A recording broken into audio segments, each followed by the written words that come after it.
আমি আসলে অবাক হয়ে গেছি এই ঘটনাতে, জুলাইয়ের ঘটনায়, যে যুব সমাজকে ধ্বংস করার জন্য তারা 20 বছর ঢেলে দিছে, ওই যুব সমাজই তাদেরকে পিটাই বের করছে। আল্লাহ পাকের কি পরিকল্পনা! আপনাদেরকে ধ্বংস করার জন্য 20 বছর ধরে তারা সিলেবাস কারিকুলাম করছে। আপনাদেরকে শরৎচন্দ্র পড়াইছে, বঙ্কিমচন্দ্র পড়াইছে, হুমায়ুন আহমেদ পড়াইছে, হুমায়ুন আজাদ পড়াইছে, হ্যাঁ শেক্সপিয়ার পড়াইছে, আর কত কি পড়াইছে। কোরআন পড়তে দেয় নাই, নামাজের স্বাধীনতা দেয় নাই, পর্দার স্বাধীনতা দেয় নাই। আমাদের বোন পর্দা করে পরীক্ষা দিতে গেছে, নেকাব খুলে ফেলা হয়েছে, কি করে নাই। কিন্তু ওই ছাত্র জনতার হাতেই এটা লেগে পড়ছে। আল্লাহ পাকের দেখছেন কি একটা মিরাকেল, আল্লাহ পাকের কি মানে কুদরত, কারিশমা। ঠিক কিরকম হয়েছে জানেন? ঘটনাটা হয়েছে এরকম যে ফেরাউনের ঘরেই মুসা আলাইহিস সালামকে আল্লাহ পাক বড় করছে। মাশাআল্লাহ। তো আপনাদেরকে ধ্বংস করার জন্য কিন্তু এই পলিসিগুলো অ্যাপ্লাই করা হয়েছে। এখন আল্লাহ পাকের রহমতে আপনারা বিপদে যান নাই, আলহামদুলিল্লাহ। এখন যেটা আল্লাহ পাক বোঝার তৌফিক দিচ্ছেন, দেখেন আপনারা কোরআন শিখতে পারতেন, পারেন নাই। শিক্ষা কমিশনের মধ্যে কোরআন নাই। শুধু তাই না, দেখেন 360 জন এমপির মধ্যে আপনি বসায় দেন, 360 জন এমপির মধ্যে বসায় তাদের সবাইকে শুধু কিচ্ছু না, আমি বলবো খালি সূরা ফাতিহা তিলাওয়াত করতে পারলে শুধু মমতাজ পড়তে পারে নাকি? কারণ তার তো বুখারী মুসলিম সিয়াসি পড়া ছিল, আর এটা পড়া ছিল, তো হয়তো সে পারতে পারে, না পারলে তো ভালো, খারাপ কিছু না। ঠিক আছে, তো বাকি কেউ কিন্তু পারে।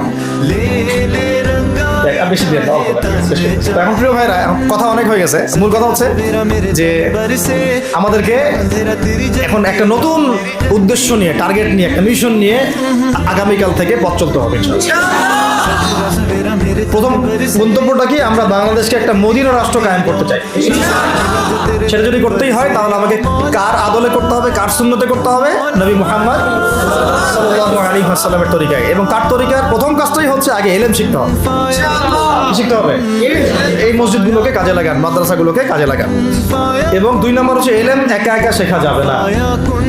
ইলম একা একা শেখা যাবে না। 20 বছর তো আপনি একা পড়াশোনা করেন নাই, প্রতিষ্ঠান ছিল, ওস্তাদ ছিল, তাই না? টিচার ছিল, আপনার একাডেমিক কারিকুলাম ছিল। ঠিক ওইরকমই দিনের ইলমও একা একা শেখা যাবে না, ওস্তাদ লাগবে।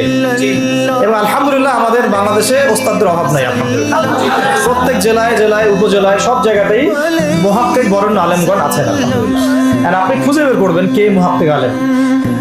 আমি কিছু মানে তাদের বৈশিষ্ট্য বলতে পারি যে তারা নিজেকে জাহির করেন না, বিনয়ী হন, অহংকারী হন না, তারা এত বেশি আইওয়াশ শোডাউন এত পছন্দ করেন না, নিজেকে আড়াল করার চেষ্টা করেন, হক কথা বলতে তারা ভয় করেন না, এবং তারা অনেক গভীর জ্ঞান অধিকারী হওয়া সত্ত্বেও অনেক বেশি বিনয়ী হন। এগুলো দেখে আপনি চিনবেন, ঠিক আছে? আমাদের সালাফরা তো বলতেন যে মুহাক্কিক মানুষকে পাবেন 2 জায়গায়, এক হচ্ছে মাটির তলে, আরেকটা হচ্ছে জেলখানায়। ঠিক আছে? তো যাই হোক, এখন অনেক বরেণ্য উলামায়ে কেরাম আমাদের সমাজে আছেন, তাদের যে কারোর সাথে অন্তত একজনের সাথে নিসবত রাখেন, অন্তত একজনের সাথে নিসবত রাখেন। ঠিক আছে? তো এটা আমাদের সৌভাগ্য, আলহামদুলিল্লাহ, যে বাংলাদেশে বহু মাদ্রাসা, বহু কওমি মাদ্রাসা, আলিয়া মাদ্রাসা, অনেক ধরনের মাদ্রাসা আছে। কিছু সংকীর্ণতা বা কিছু সমস্যা আমাদের মধ্যে থাকতে পারে, এটা যে কোনো জায়গায় থাকতে পারে, কিন্তু আলহামদুলিল্লাহ এই খেদমতটুকু আছে বলেই এখন পর্যন্ত দ্বীন ইসলামকে তারা মিটাইতে পারে নাই। তো ইলম শিখবো 1 নাম্বার, 2 নাম্বার হচ্ছে ইলম মুহাক্কিক কোন আলেমের সোহবতে শিখবো, একা একা শিখবো না। 3 নাম্বার হচ্ছে যা শিখবো আমলে নিয়ে আসতে হবে। কি বললাম? যা শিখবো আমলে নিয়ে চলে আসতে হবে, ফেলে রাখা যাবে না। আল্লাহ আমাকে তৌফিক দেন, আপনাদের সবাইকে তৌফিক দান করেন। 4 নাম্বার সময় কাজে লাগাইতে হবে, সময় কাজে লাগাইতে হবে। কোনো অবস্থাতেই আর হেলায় ফেলায় সময় নষ্ট করবো না, আমিও করবো না ইনশাল্লাহ, আপনারা করবেন না ইনশাল্লাহ। 5 নাম্বার হচ্ছে নিজের প্রতিভাকে খুঁজে বের করবেন। সবাইকে আল্লাহ কিছু না কিছু প্রতিভা দিয়েছে, প্রতিভা খুঁজে বের করে ইসলামের জন্য কাজে লাগে।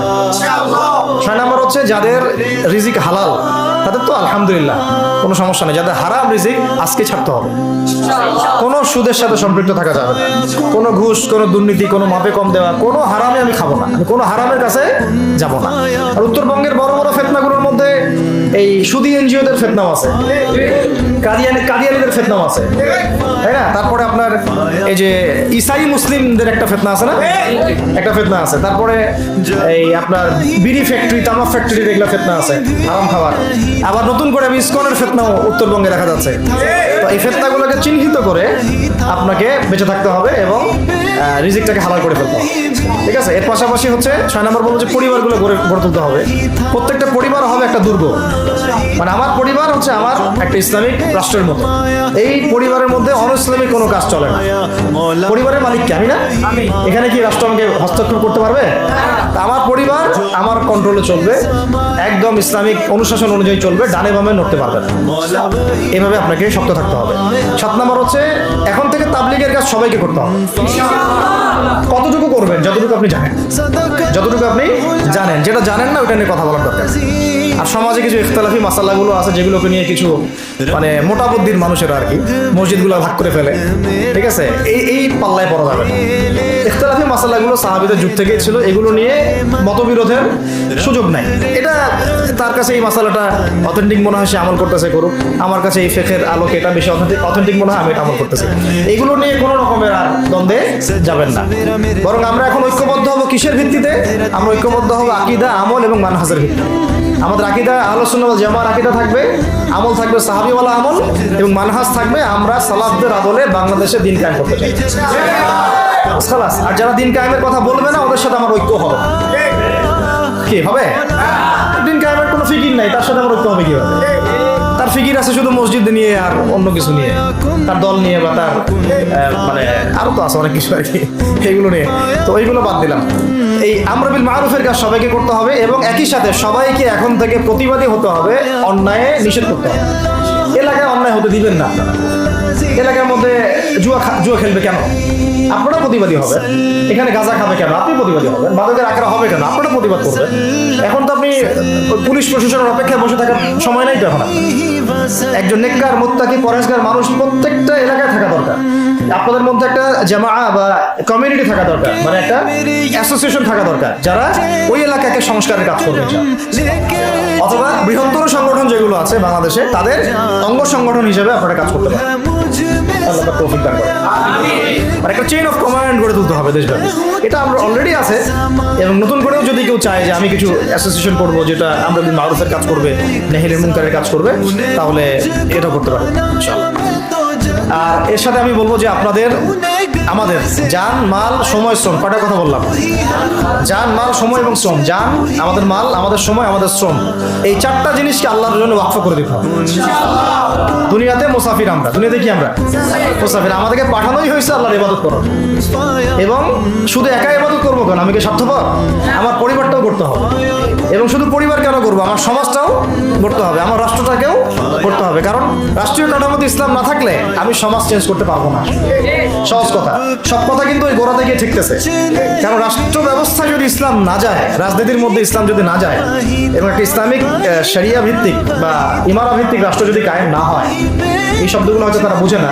মানে ইসলামিক একটা রাষ্ট্র ব্যবস্থার কাঠামো যদি না থাকে, তাহলে আপনি ব্যাংকিং সিস্টেমকে সংস্কার করতে পারবেন, সুদের মধ্যে সংস্কার আনতে পারবেন, শুধু এনজিওর বিরুদ্ধে আপনি কোনো পদক্ষেপ নিতে পারবেন না, আপনি সমাজের এই যে ফাসাদ, নোংরামি, এগুলো বন্ধ করতে পারবেন না, আপনি এই যে কাদিয়ানি মতবাদের বিরুদ্ধে কিছু করতে পারবেন না, ওদের অর্থনৈতিক ডানা আপনি কাটতে পারবেন না, ওদের পলিটিক্যাল সাপোর্ট আপনারা কাটতে পারবেন না। তারপরে ওই জায়গায় ইসলাম না গেলে এই সাংস্কৃতিক আগ্রাসনগুলো কাটাতে পারবেন না। পাশের প্রতিবেশী রাষ্ট্রদের যে আগ্রাসী ভূমিকা, এগুলোর ব্যাপারে আপনি কোনো পদক্ষেপ নিতে পারবেন না। তাই ওই জায়গা পর্যন্ত যদি না যেতে পারি আমরা, তাহলে কথাগুলো শুধু বলাই হবে, কোনো বাস্তবায়ন। অতএব আমাদের মূল কাজ একটা, এখন ওই উপরের লেভেলে ইসলামকে নিয়ে যাওয়া। এই কাজগুলোর মধ্য দিয়ে আমরা ইসলামকে নিয়ে যাবো ইনশাআল্লাহ। আর সর্বোপরি আসন্ন সময়গুলোতে যখন ওলামায়ে কেরাম, আমাদের বরেণ্য আলেমগণ, আমাদের বরেণ্য ওস্তাদগণ, এবং আমাদের তুল্লাবরা, আমাদের জামাআগুলো, আমাদের ইমারাগুলো, এবং আমাদের ইসলামী সংগঠনগুলো, তারা যখন মাঠে থাকবে, তখন তাদেরকে একা ছেড়ে দেওয়া যাবে না। মই দিয়ে গাছে উঠায় মই টানা যাবে না। শাপলা চত্বরে এই কাজটা করছেন আপনারা, কিন্তু শাপলাতে কিন্তু এই কাজটা হয়েছে।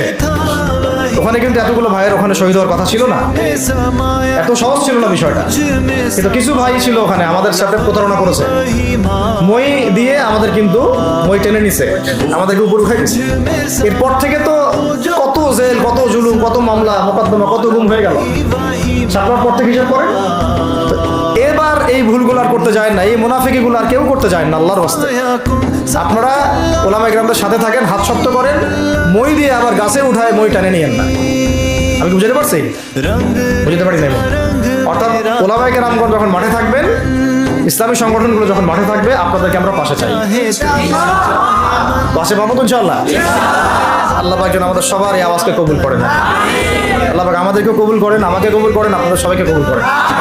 আমাদের গন্তব্য একদম স্পষ্ট, হয় খেলাফা না হলে শাহাদাত, হয় খেলাফা না হলে শাহাদাত। ইনশাআল্লাহ তাআলা দুটোর যেটাই হোক না কেন আমরা সফল। আল্লাহ পাক আমাদের সবাইকে এই কথাগুলো বোঝার রহমত করুন।